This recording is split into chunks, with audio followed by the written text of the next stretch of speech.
Nakatikim na ba ang lahat ng cooter? Well, kung hindi pa, pues ituturo ko sa inyo kung paano ito gawin at ano ang kanyang mga ingredients. Ang kailangan lang natin mga kaberks ay 2 itlog, 6 na tabliya at isang condensed milk at isang 3/4 na galon ng tuba mga kaberks. Ang cooter pala mga kaberks ay isang inumin dito sa probinsya na ihahanda lang sa tuwing may okasyon. Sa paghahanda nito mga kaberks, maglagay muna tayo ng isang basong tubig sa kaldero at atin itong pakukuluin mga kaberks. Pag kumulo na mga kaberks, ilalagay natin ang 6 na tabliya, tag 15 grams each. So, 15 times 6 equals 90. Ay, ang galing ko na sa math mga kaberks. A total of 90 grams na tabliya ang ating tutunawin mga kaberks sa isang basong tubig. Medyo matagal-tagal itong matunaw mga kaberks kasing tagal ng reply niya. Kaya tiis-tiisan lang natin at habaan pa natin ang ating pasensya mga kaberks. Kinulang tayo sa tubig mga kaberks kaya magdagdag tayo ng kalahating baso. Sana all pwede dagdagan sa tuwing magkulang. Hahaluin lang natin ang haluin ito mga kaberks hanggang matunaw talaga completely yung tabliya mga kaberks at magiging melted na talaga siya, parang melted chocolate na talaga siya mga kaberks. So, iwasan natin na magkaroon ng maraming tubig mga kaberks para hindi tayo suki ng CR mga kaberks. Pagkatapos mga kaberks, hahanguin natin siya at lalagyan natin ng 2 egg mga kaberks. Isa ang itlog sa nagbibigay sarap ng ating cooter mga kaberks, at the same time safe tayo at healthy tayo habang naglaklak ng tuba syempre mga kaberks. Haluin lang natin ang haluin mga kaberks hanggang mag-well combine yung egg at ang ating tabliya mga kaberks. Ang sunod natin ilagay mga kaberks ang ating 1 can na condensed milk mga kaberks at walang katapusang halo talaga mga kaberks ay hanggang mag-well combine lahat ng ating ingredients mga kaberks. At last natin ihalo mga kaberks yung tuba. Haluin lang talaga natin ang haluin mga kaberks hanggang all the ingredients are well combined mga kaberks para masarap. Ita-transfer na natin ito sa pitcher mga kaberks, pero yung bartender nyo nalasing kaya hindi na ipasok lahat ng laman sa pitcher mga kaberks. Kaya ayun tuloy, tumapon. Sayang. Kaya take two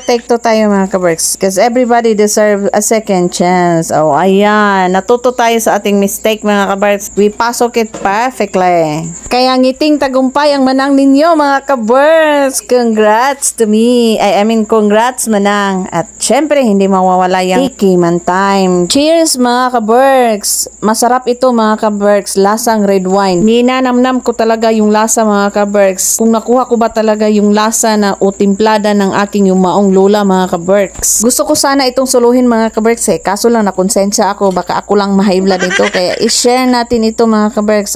Ngayon mga kaberks, magpapainom na tayo.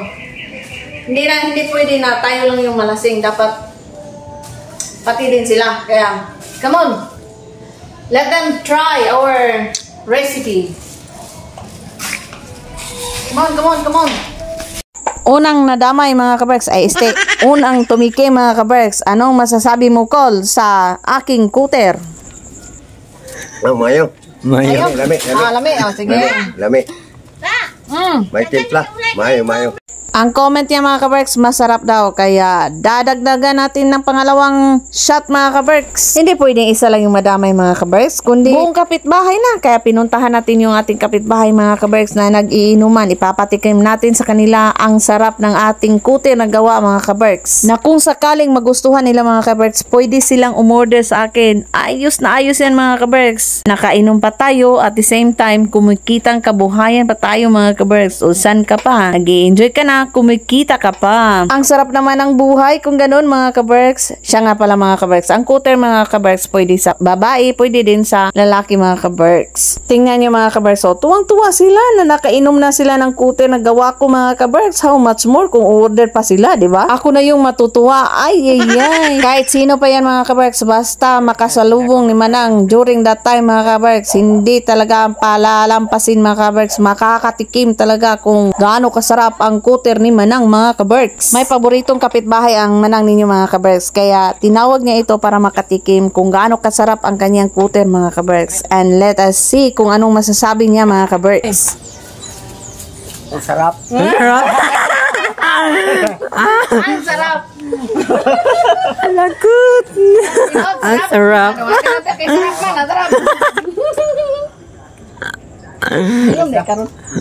Ang sarap. Takdobin ko yung. Uy.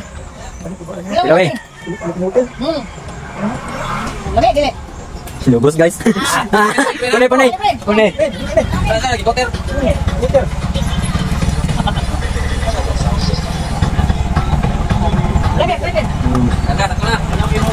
Kaya.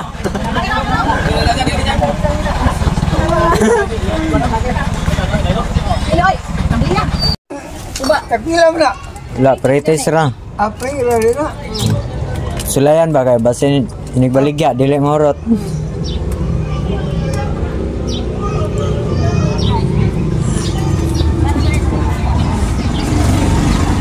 Saan ka pa mga kabarks? Hindi pa nakatry pero okay daw. Ito talaga si tatay. Binubula naman ako ni Mutay. Oy! At syempre mga kabarks, idadamay ko na rin yung papa ko mga kabarks para wala talagang favoritism mga kabarks at nang makatikim din siya kung gaano ako kagaling magtimpla ng cooter mga kabarks. Hindi natin papalampasin itong bisita ng aking ina mga kabarks, ang kanyang kumari. Wala man to silang ginawa dito mga kabarks. Ay nakipagmaritisan lang kaya papatikimin natin sa ating cooter itong kumari niya mga kabarks. Pati din itong astig na suki ng aking papa mga kaberks. Papatikimin din natin ng ating cooter mga kaberks.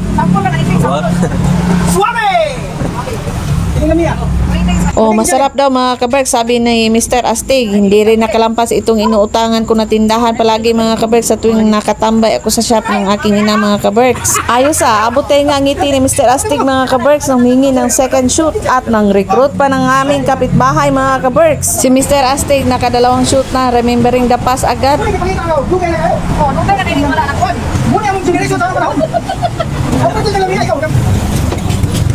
Well, ganyan talaga ang buhay. Remembering the good memories in the past will make you smile. And that's all mga kaberks, babus, and thank you for watching.